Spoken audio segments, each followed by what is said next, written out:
इस बारे में आप कमेंट नहीं करिएगा। चलिए स्टार्ट करते हैं। सबसे पहला पॉइंट है कि सिलेबस का print out now. Now means अभी अभी अभी। हम सब एक मिस्टेक करते हैं कि सोचते हैं सिलेबस वेबसाइट पे पढ़ा ही है, सिलेबस किताब में लिखा ही है, सिलेबस के अकॉर्डिंग स्कूल का टीचर पढ़ा ही रहा है, सिलेबस के अकॉर्डिंग कोचिंग वाले सर पढ़ा ही रहे हैं।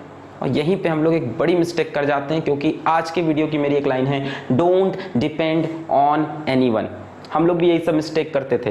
होता क्या था कि जो टीचर पढ़ा रहा है वही पढ़ रहे हैं, या हमको लग रहा है कि हमारा ये टॉपिक पूरा कंप्लीट हो गया, इसके ऊपर हमने 200 सवाल भी लगा डाले, बड़े खुश बैठे थे। प्री बोर्ड आया, पता चला ये 4 टॉपिक पढ़ा ही नहीं, इस ही चैप्टर का ये 4 टॉपिक पढ़ा ही नहीं, और दोस्त ने उठा के सिलेबस दिखाया, देखो सिलेबस में था। गलती क्या करते हैं कि शुरू से सिलेबस साथ में नहीं रखते हैं। सिलेबस का प्रिंट आउट हाथ में रखिए, जब भी एक चैप्टर कंप्लीट करिए तो सिलेबस के अंदर अंडरलाइन करिए, ये हो गया, ये हो गया, ये हो गया, अरे ये पॉइंट छूट गया, ये मेरे टीचर ने पढ़ाया नहीं। होता है कई बार होता है, कोचिंग का टीचर कोई चीज स्किप कर दिया, स्कूल का टीचर स्किप कर दिया, कई टीचर, कोई भी कर सकता है। Don't depend on anyone. Syllabus हाथ में रखो, ऐसे अंडरलाइन करते हुए चलो, हाँ ये हो गया, हाँ ये हो गया, हाँ ये हो गया, हाँ ये हो गया। हम अपने एक्सपीरियंस से बता रहे हैं कि बोर्ड का जो पेपर होता है वो सिलेबस से पॉइंट टू पॉइंट उठा के बनाया जाता है। सिलेबस से पॉइंट टू पॉइंट, सिलेबस से लिखी हुई लाइन जो हेडिंग होती है ना, वो उठा के क्वेश्चंस में आती है। कई बार हम लोग हेडिंग भी छोड़ देते हैं कि ये चीज पढ़ी नहीं। तो सिलेबस का प्रिंट आउट रखो, अंडरलाइन करते हुए चलो, बहुत मजा आएगा, बहुत मजा आएगा, फील आएगा कि हाँ ये चैप्टर कंप्लीट हो गया, पूरा अंडरलाइन हो गया। अच्छा, एक और तरीका है इस चीज को करने का, वो है कि एनसीईआरटी की टेक्स्ट बुक फॉलो करो, है ना। ठीक है, रेफरेंस बुक आपको फॉलो करनी कंपटीशन के लिए, आपकी मर्जी, वीडियो में बता रहा हूं अभी बोर्ड के लिए। तो एनसीईआरटी की टेक्स्ट बुक शुरुआत से फॉलो करो, एकदम टॉपिक वाइज। इसमें क्या है कि सिलेबस अपने आप पूरा कवर हो जाएगा, कोई पॉइंट छूटेगा नहीं। कई बच्चे यहाँ सीबीएसई बोर्ड के नहीं है, तो आपके बोर्ड की जो भी मेन स्ट्रीम किताब है उसको यूज करो, साथ में सिलेबस अंडरलाइन करो, वो सबसे बेस्ट है। ठीक है, रेफरेंस बुक आपकी मर्जी। नेक्स्ट बात है कि monthly, weekly, daily goals. Goal setting is very important through out the year. Goal setting आप शुरू करते हो अक्टूबर में जाके, बहुत लेट हो जाता है। अभी से अपने सिलेबस का ब्रेकअप करो। सिलेबस बहुत बड़ा है, उसको छोटे छोटे छोटे पार्ट में तोड़ो। यही तो फिजिक्स हमें सिखाती है। कोई बड़ा सा क्वेश्चन आता है, हम क्या करते हैं उसको छोटे छोटे कंसेप्ट में तोड़ते हैं, फिर छोटे छोटे पार्ट्स को सॉल्व करके फाइनल आंसर निकालते हैं। तो अपने सिलेबस को ब्रेक करो, मंथ्स में तोड़ो, वीक्स में तोड़ो, रोज तोड़ो। डेली गोल्स बनाओ। आज रात को पेन से अपने डायरी में एक पेज में लिख के सो कि कल ये कंप्लीट करना है। अब क्या होता है ना, मंथली गोल्स भी अच्छे होते हैं, बट साथ में डेली गोल्स होना इंपॉर्टेंट है। पूछो क्यों? अब मान लो मंथली गोल बनाया कि 1 महीने में ये करेंगे, होता क्या है, शुरू के 1 हफ्ते कुछ किया ही नहीं, चलो अगले हफ्ते कर लेंगे, अगले हफ्ते नहीं किया, इसके अगले हफ्ते कर लेंगे। इसमें टालने का चांस ज्यादा होता है। इसमें भी टालने का चांस होता है कि मंडे ट्यूसडे नहीं पढ़ा, अब बचे हुए 5 दिन पढ़ लेंगे। यहां टालने का चांस नहीं है डेली गोल्स में, यहां टालने का चांस सबसे कम होता है। एक चीज तुम समझ लो, तुम्हारे पास यहां से 10 मंथ्स हैं, अप्रैल, मई, जून, जुलाई, अगस्त, सितंबर, अक्टूबर, नवंबर, दिसंबर, जैन। मैं जैन को भी गिन रहा हूं, प्री बोर्ड आ जाते हैं। 10 मंथ्स दिख रहे हैं यहां से मुझे, और हर महीने में 30 दिन का हिसाब लगा लो तो 300 दिन है। मजा आया? मेरा टीचर था क्लास 10th का गौरव गोयल सर, वो ये चीज रोज करवाते थे हम लोग को कि आज 1 दिन कम हो गया, आज 2 दिन कम हो गया। तो हम नहीं कह रहे कि रोज करो, बट इस चीज को दिमाग में एक बार रखो तो कि 300 दिन है। तुमको लग रहा है 1 साल नहीं, 300 दिन है, और कब ये 150 दिन में बदल जाएगा पता नहीं चलेगा। हर बार जब 3 दिन वेस्ट हुए ना, 1% गया। डिवाइड कर लो 3 से, 100 आ रहा है ना, 100%। 3 दिन गए, 1% गया, ऐसे समझो। तो आप सोच रहे हो ना अगले महीने से पढ़ेंगे, 30 दिन चले गए, 10% चला गया। इस चीज को फील करो, सिलेबस को ब्रेक करो, अपने गोल्स बनाओ, अपनी डायरी में लिखो। जैसे मान लो किसी आपके सब्जेक्ट में 20 चैप्टर हैं, तो आप उसको ब्रेक करो कि 2-2 चैप्टर पर मंथ करने हैं। Don't depend on anyone. Coaching में जैसे चल रहा है वैसे नहीं, अपना टारगेट बनाना है। Next is very very very very very important. गांठ बांध के लिख लो ये बात भाई साहब, यहां से नंबर आते ही आते हैं।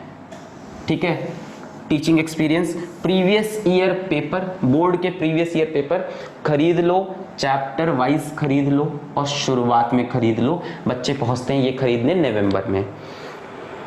एक चैप्टर आपने पढ़ा, फिजिक्स हो, केमिस्ट्री हो, मैथ्स हो, एक चैप्टर आपने पढ़ा, कंप्लीट हो गया। अब उसके प्रीवियस ईयर में जितने भी सवाल आए हैं सब लगा डालो, और वो तभी लगा पाओगे जब चैप्टर वाइज वाली किताब होगी।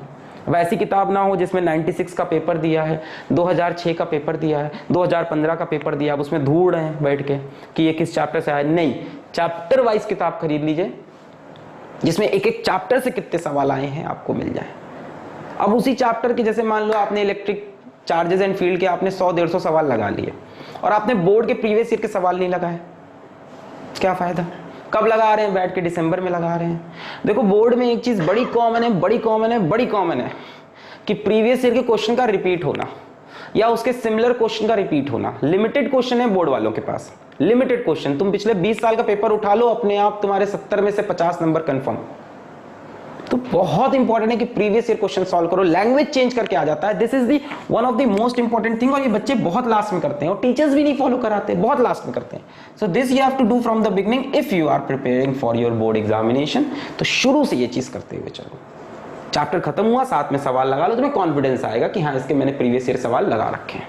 इवन तो फर्स्ट टर्म में भी क्वेश्चन यहां से मिलेंगे, first term, second term, mid terms. Next is your own proper notes. Proper का मतलब ये नहीं कि सुंदर लिखे हुए, प्रॉपर का मतलब सीक्वेंस में हो, प्रॉपर का मतलब क्लासेस ना छोड़ छोड़ गायब ना हो उसमें से। होता क्या है कि हम लोग किस पे लिखते हैं, इधर से पेपर निकाला इसमें लिख लिया, है ना, इधर से कॉपी मांग लिया, बंटी तुम कॉपी दे दो, बंटी कॉपी पे लिख रहे हैं बैठ के, बस टीचर को दिखाने के लिए कि हमारे पास कॉपी है। किसी को बेवकूफ मत बनाओ, टीचर को बेवकूफ बनाने के लिए लिख रहे हो। अपना सोचो, जब एंड आएगा तो इधर उधर भागोगे, भाई नोट्स दे दो, भाई नोट्स दे दो। चलो तुम्हें मिल भी गए नोट्स, बट दूसरे के नोट से कभी वो फील नहीं आता जो अपने नोट से आता है। अपने नोट से ना चीजें एकदम बढ़िया से दिल में जाती है। रिवीजन बहुत प्यारा होता है अपने नोट्स का, खुद लिखा होता है ना इंसान, सीक्वेंस भी पता होता है। तो नोट्स छूट रहे हैं तो उनको प्रॉपर करो, किसी दिन का छूट गया तो उसको कंप्लीट करो। ये चीज बहुत इंपॉर्टेंट है, गेट योर प्रॉपर नोट्स। भाई तैयारी के लिए बहुत जरूरी होता है अपने खुद के नोट्स बनाना। यही सब तो हैबिट्स है। आप बोलोगे हमसे नहीं हो पाता तो छोड़ दो, आज मैं बार बार ये बात बोलूंगा, थोड़ी कड़वी लगेगी, लास्ट में इस बारे में बात करने वाले हैं। तो फ्रॉम बिगनिंग अपने नोट्स खुद बनाओ, किसी पे डिपेंड मत करो नोट्स के लिए कि किसके नोट्स ले लेंगे लास्ट में, उससे नोट्स हम बोरो कर लेंगे। मेरी वेबसाइट आएगी, ये मत सोचो किसके बारे में बात कर रहे हैं। Next is attention to all subjects. This is the biggest mistake I have seen all my students doing, और भी अच्छे स्टूडेंट्स। अब क्या करते हो आप, साल भर पीसीएम पे ही ध्यान दे रहे हो, पीसीबी पे ही ध्यान दे रहे हो। मैं फिर से बोल रहा हूँ, ये वीडियो उनके लिए है जिनको बोर्ड में नंबर चाहिए। ओके, तो आप साल भर फिजिक्स पढ़ रहे हो, केमिस्ट्री पढ़ रहे हो, मैथ्स पढ़ रहे हो, बायो पढ़ रहे हो, कंप्यूटर एप्लीकेशन नहीं देख रहे, हिंदी नहीं देख रहे, फिजिकल एजुकेशन नहीं देख रहे, इंग्लिश नहीं देख रहे, जो भी आपके सब्जेक्ट्स हैं उन पे भी ध्यान दो। होता क्या है कि कुछ सब्जेक्ट्स बहुत स्कोरिंग होते हैं। For example computer application is very scoring, physical education is very scoring, पर आप उसको पढ़ना स्टार्ट करते हो एकदम एंड में जाके जब एग्जाम आता है, या सिर्फ मिड टर्म के पहले पढ़ लिया फिर बोर्ड के पहले पढ़ लिया। नंबर आएंगे उसमें अच्छे, नो डाउट। कितने आएंगे? 86, 88, 90। अगर उसको साल भर पढ़ लो तो वो 96, 97 पे जाए। 6 नंबर बहुत इंपॉर्टेंट होते हैं भाई साहब, बहुत इंपॉर्टेंट होते हैं। परसेंटेज 1 बढ़ जाएगा, 2 बढ़ जाएगा, वहां पे 1.5 बहुत इंपॉर्टेंट होते हैं, 6-7 नंबर। तो इन तरह के सब्जेक्ट्स को कभी इग्नोर मत करो। Attention to all subjects. हफ्ते में एक हफ्ते में हर सब्जेक्ट कम से कम एक बार तो देख लो। ऐसा ना हो कि 1 महीना पूरा पढ़ा ही नहीं हमने, हिंदी 1 महीने देखी ही नहीं, अंग्रेजी 1 महीने देखी ही नहीं, फिर नहीं आएंगे यार।